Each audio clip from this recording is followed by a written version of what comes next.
N12 evictions in Ontario are up 85% since 2020. An N12 eviction is when landlords say they want their property back so that they can move in or move in a family member. Here's the number of N12s in 2020. Check out the jump. That's the number in 2023. And this bar simply reflects the amount of N12s up until April of this year. And these are T5 applications. That's when tenants fight back against an eviction. Those are also up. We recently met two tenants in a Toronto apartment building who had been given N12s. Their landlord said he wanted to move his daughter into one unit and his parents into the other, even though he has several other units in the building being used as Airbnbs. It's why these tenants aren't buying it. So they got a lawyer and went to the landlord and tenant board. It's not about his parents and his daughter.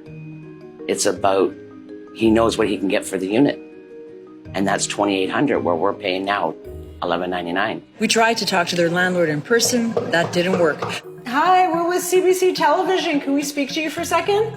But he did send us an email denying the evictions are in bad faith and said he does need to move in his family members. As for Shari Keys, the woman you just heard in that clip, she just got word from the LTB that she won her appeal to stay, so she doesn't have to go anywhere right now. And Chris Kostov, the other tenant who's facing an N12 application, his hearing is coming up later this week, and he's really hoping he can stay too because he says he cannot afford to live anywhere else. Where I'm gonna live?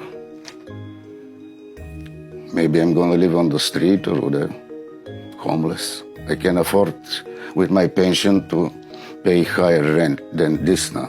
I should point out the numbers that we're talking about are in Ontario, but bad faith evictions across the country seem to be on the rise, especially in cities with low supply and high rents. In British Columbia, the government just launched a website to track bad faith evictions. So what's going on here? Experts told us that historically own use evictions were the easiest way for a landlord to get a tenant out. And usually they didn't even have to file an N12 applications because tenants would just typically go and find another place to live. But with a tight rental market with high rents and low supply, that's changing. Like, people are clinging to their homes with their fingernails. They're desperately clawing to stay in their apartment, even if that apartment is terrible. And tenants will refuse to leave for years because they know they've got nowhere to go. Groups representing small landlords say sure, there are landlords out there trying to cash in on a super hot rental market. But they say for the most part, the rise in N12 applications from landlords represent high mortgage rates, meaning they can't afford to keep financing their investment properties and are forced to sell or move in themselves. And at the end of the day, they say, landlords are the owners. I do have empathy for the people who are renting in that situation. I have a lot of empathy for them. This is the thing. Whenever we rent, I used to be a renter. I always knew it was never not my forever home because I didn't own it. Depending on what's happening with the owner's situation, they're going to come and talk to you and say, I need my property back.